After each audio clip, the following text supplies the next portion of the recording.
This is already the last part of my Q&A. Today, I will answer some questions about what happens after I press the button. From editing to showcasing work and internships to workshops. It's been a lot of work, but also a lot of fun. And I have a feeling there's much more to come.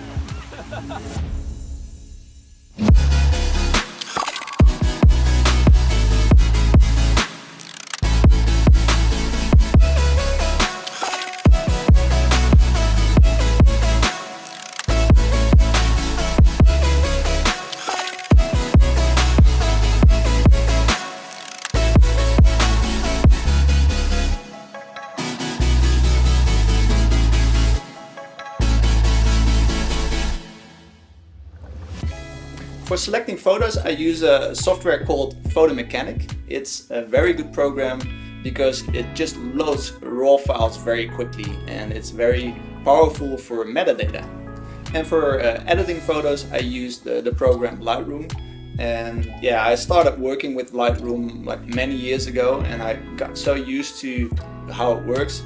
I know there's a couple of other solutions as well, but this just works very well for me. So when I'm on location, I basically only have my laptop to work from. And if I'm at home, I also have a big screen.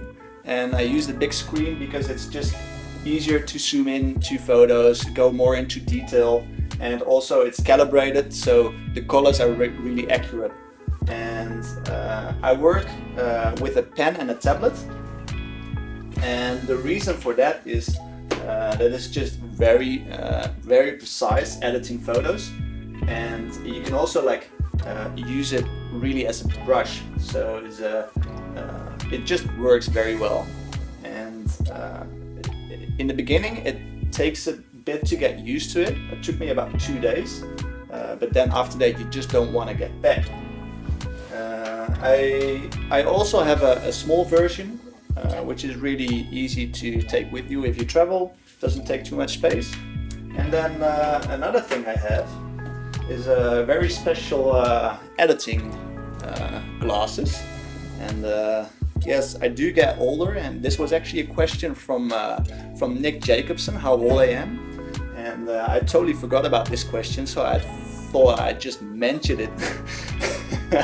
But these are my special glasses because I'm already 41, and yes, I need glasses when I work on my computer. At least I have to. I don't really want to, but I have to use them. I don't know if this was anything that's gonna stay in the video. Thanks, Nick. I do use presets in Lightroom, and the ones I really like are the ones from Visco, and I know they're not available anymore, which is a shame, but I still have them and I really like the look of them. They have some really nice different film looks, and I also like the way they work. They actually look at the raw file, and that's why they have a very good result in the end. They are a really good starting point. So basically, if you apply them to a photo, you still have to go through some other phases to tweak your photo.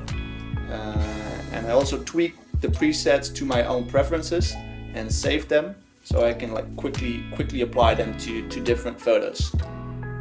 I don't sell the presets. Maybe it's good to make a bundle of presets and do something like that in the future. I don't really have a tutorial at the moment for editing photos, but if there's enough demand, I'm happy to make a tutorial if you want.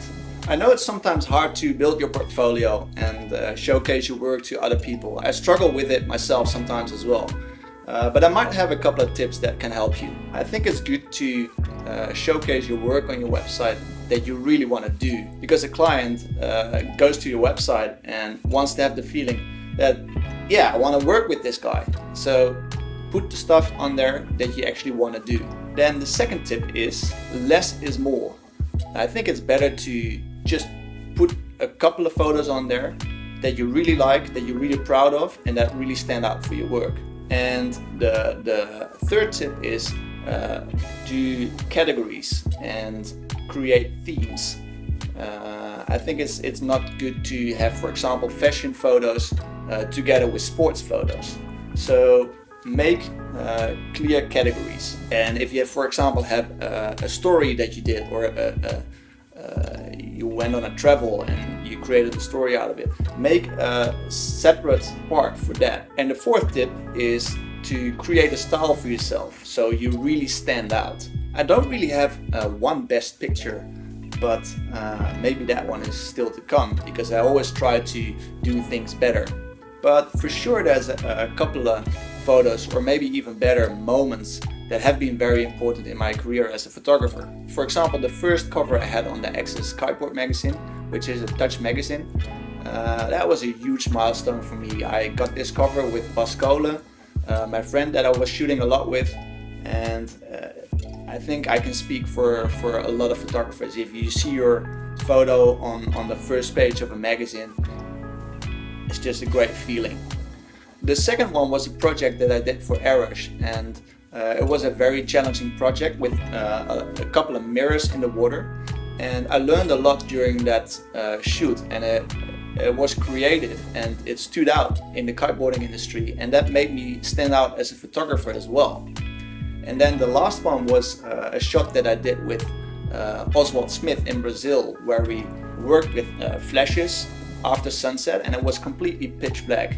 And Oswald had to take off from a very specific spot, and he could only see that because of the light from the battery pack. And it all had to line up, because if he would have taken off half a meter later, the kite wouldn't line up for me in the shot, and I couldn't really see when he was taking off. So it was a shot that really had to line up, and it made it on the cover of the Kite World magazine, and a lot of people spoke about it as if it was the best photo they've ever seen for kite surfing. So if you have a couple of cool shots, then you obviously want to do a little bit more with them. And I had an exhibition in Cape Town a couple of years ago, and I printed a couple of photos really big, and from that time I realized how much impact a big print has, and if you put it on the wall, it just gives you a different feeling. It also made me realize that it might be good to have a web shop on my website where I can sell some photos that I think are worth to print on a bigger size. And also I wanted to have the same experience I had during my exhibition in Cape Town and share that with other people. I had a couple of interns in the last few years, and I really enjoyed it to work with them. It was a really good experience for me as well, and I actually learned a lot from it as well. It made me realize what my process in taking photos actually was. Although it's very hard because I'm traveling a lot, but if you want to do an internship with me, just send me an email, show me your work, and we can definitely check out if our schedules line up somewhere. I don't do workshops at the moment, but it's definitely something I've been thinking about for a while already, and if there's enough demand for it, I would be happy to organize it in Cape Town, for example. We could do a multi-day workshop where we go more in detail about all the stuff we've been talking about already, and I might have more tips and tricks for you, and most important, we just go out there and shoot with some athletes. Thanks for watching. It was a lot of work, but also a lot of fun. I hope you enjoyed it as much as I did. Go out there and shoot, do it safe, respect the rules of your government, and I see you soon.